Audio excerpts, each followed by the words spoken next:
Hola a todos, hoy vamos a ver algunos conceptos básicos que tenemos que tener para el desarrollo de la materia. Entre esos conceptos tenemos que tener en cuenta lo que son los niveles lógicos, pull up y pull down, la resistencia para un LED, corte y saturación, bit, nivel y byte, los sistemas binario, decimal y hexadecimal, y lo que son los operadores que pueden ser aritméticos, de comparación, lógicos y bitwise. Niveles lógicos. Para un microcontrolador que trabaja con tecnología TTL, es importante conocer los niveles lógicos con los que va a trabajar el mismo, ¿sí? Si bien nosotros decimos que es un 1 o es un 0, en realidad estos dos valores, los dos niveles lógicos, están asociados a un rango de tensiones. Si estamos hablando de un rango de tensión entre 0 y 0,8, vamos a decir que se lo puede considerar como un 0. Mientras que si tenemos de 2 a 5 volt, lo podemos considerar, ¿sí?, o interpretar como un 1. El rango de tensiones que está entre 0,8 y 2 están dentro de una zona de incertidumbre. El microcontrolador puede llegar a interpretarlo como un 1 o como un 0. Hay que evitar trabajar cerca de esta zona porque puede generar datos erróneos en nuestro programa. En caso de utilizar el pin como una salida, si nosotros sacamos un 0 o escribimos un 0, equivaldría a 0 volt, mientras que si escribimos o sacamos un 1, serían 5 volt. Todo esto es válido cuando se trabaja el pin como una entrada o como una salida digital. Algunos de estos pines están multiplexados con diferentes módulos, y si se están utilizando esos módulos, estos pines no se van a poder utilizar como entrada o como salida digital. Pull up y pull down. Pull up significa forzar un nivel lógico alto, ¿sí?, en un punto del circuito, y pull down es forzar un nivel lógico bajo. ¿En qué consiste esto? Una resistencia de pull up en un circuito digital va a estar conectada entre un punto y la alimentación, haciendo que este punto aparezca un nivel lógico alto como estado normal. Fíjense en la animación, cuando el pulsador está abierto, R1 forza en el punto B1 5 volt, mientras que cuando está cerrado pasa a valer prácticamente 0 volt, o sea que es un 0 lógico. Una resistencia de pull down va a forzar en B2 0, un 0 lógico, y al pulsar el pulsador va a aparecer un 1. Resistencia para un LED. Es importante tener en cuenta las características y limitaciones de todos los componentes con los que vamos a trabajar, ¿sí?, así sea el microcontrolador, que puede llegar a entregar una cantidad de corriente o recibir, o un LED que no le podemos administrar toda la corriente que queramos porque se puede llegar a quemar. Si elegimos mal la resistencia que limita la corriente, ¿sí?, puede llegar a ocurrir de que se dañe el microcontrolador o se dañe el LED. Si tenemos tres circuitos en donde la alimentación es la misma, el LED es el mismo, pero tenemos tres valores de resistencias diferentes, podemos observar con qué intensidad se enciende, ¿sí?, con qué intensidad ilumina ese LED.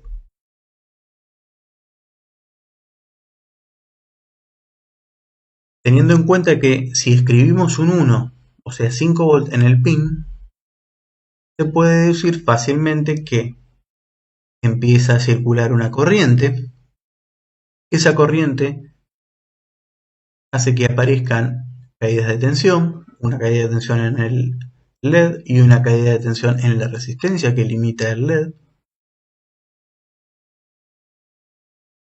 Recorriendo el circuito podemos deducir que la resistencia del LED es igual a la diferencia de potencial entre los dos puntos de sus terminales dividido la corriente del LED. Utilizando las hojas de datos de un LED con el cual vamos a trabajar, podemos deducir que la tensión del LED, ¿sí? La caída del LED es de 2 volts a 20 mA. Por lo tanto, si reemplazamos en la ecuación, vemos que 5 volts, porque es un 1, menos la caída del LED, que son 2 volts, dividido los 20 mA, nos da 150 ohm, que es un valor comercial. Es importante tener en cuenta los valores comerciales, ya que si al momento de hacer un cálculo nos da un valor que no es un valor comercial, debemos redondear para arriba.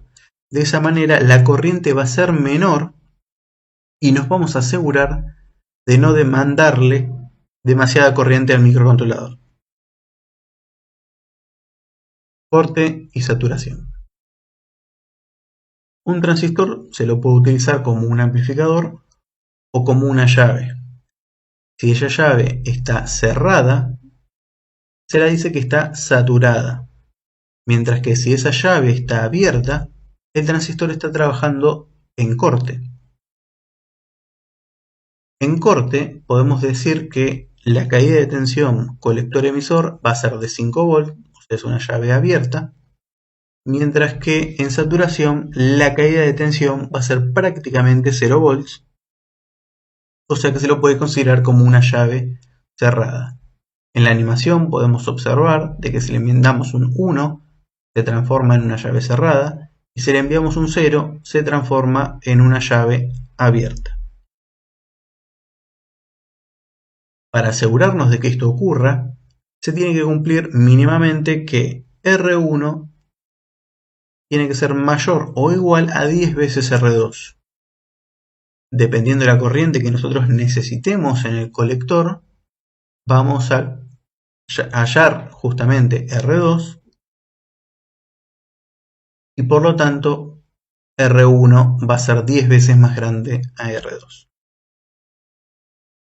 Un ejemplo de aplicación es el accionar de un relé. De esta manera podemos aislar al micro que es electrónica digital de baja potencia de una electrónica o circuito eléctrico que se encuentre a una mayor potencia, por ejemplo, una lámpara que está conectada a 220. En su diseño, se debe tener en cuenta no solo la tensión del relé, puede ser un relé de 5 volt, puede ser un relé de 12 volt, por ejemplo, de 24, ¿sí? Sino que también hay que tener en cuenta la resistencia y la corriente de la bobina para hallar el valor de la resistencia R3 y del transistor. En este caso estamos utilizando un relé de 5 volt y en sus hojas de datos podemos ver que la corriente es aproximadamente 90 mA. La corriente que se necesita es aproximadamente 90 mA y que su bobina la resistencia de su bobina es de 55 ohm. De esta manera podemos decir que, si lo multiplicamos por 10, con una resistencia de 560 ohm nos alcanzaría para hacer conmutar al relé. ¿Por qué le colocamos una de 1K? No siempre contamos con valores cercanos a los que realmente necesitamos. Podemos llegar a flexibilizar un poco la elección de valores y si por ejemplo teníamos en nuestra caja de componentes resistencias de 680, 820 o 1K, también nos van a servir porque está cerca de 10 veces más grande que la resistencia de la bobina y por eso podemos elegirlas.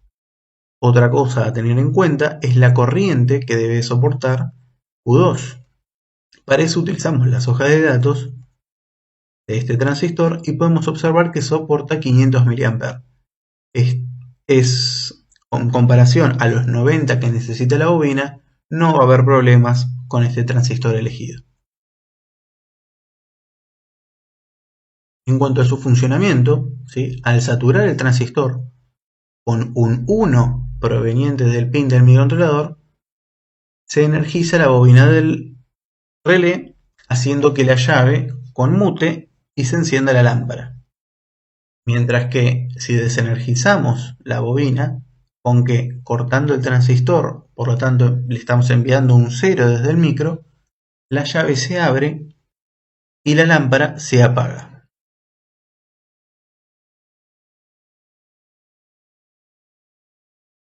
Bit, nibble y byte. Un bit, o dígito binario, es la unidad de medida de la información, la cual puede tener dos posibilidades, un 1 o un 0.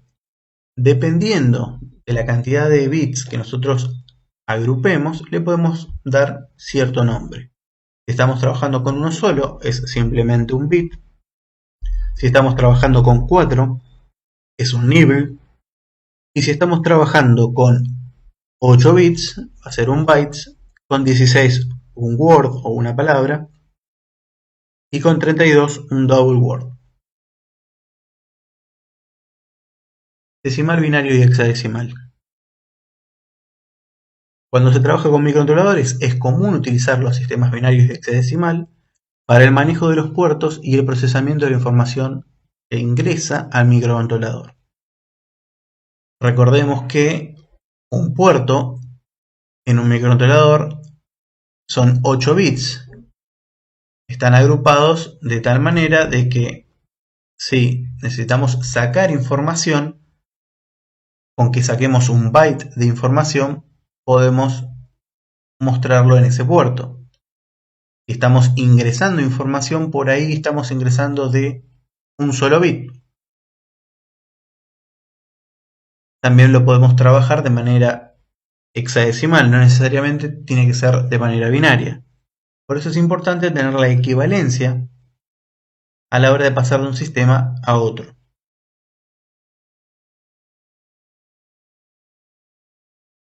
Operadores. Hay diferentes tipos de operadores, entre los cuales podemos encontrar los operadores aritméticos, que se utilizan para realizar cálculos matemáticos, así como la suma, resta, producto, cociente, incremento y decremento. Estos dos últimos se pueden utilizar de dos maneras diferentes. Por ejemplo, el incremento, al igual que el decremento, uno puede ser de manera pre-incremento o post-incremento. Podemos observar que tenemos una variable que vale 5, una variable b, y una variable a a la cual le estamos asignando el valor de b.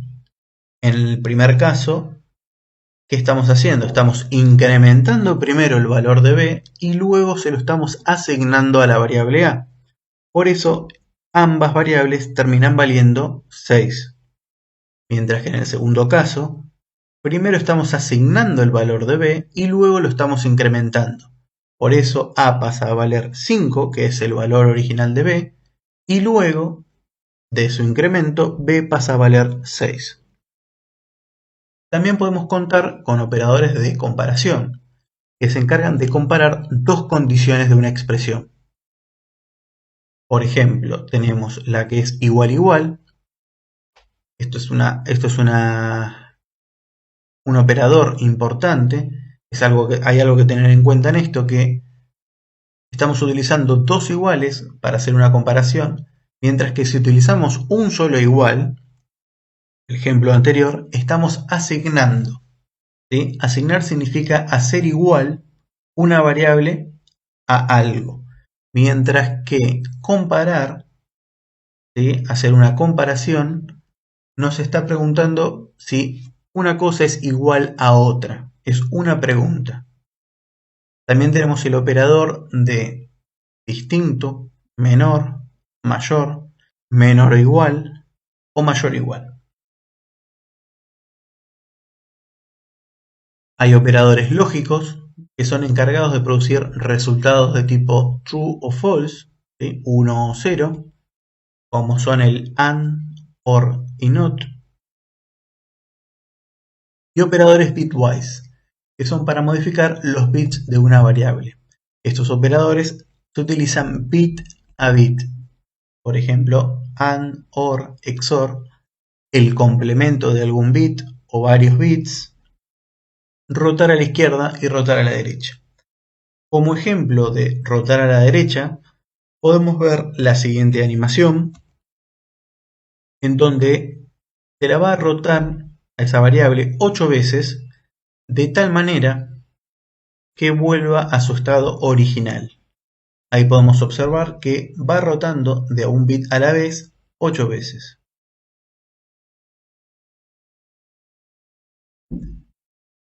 Bueno, eso fue todo por hoy. Muchas gracias y hasta la próxima.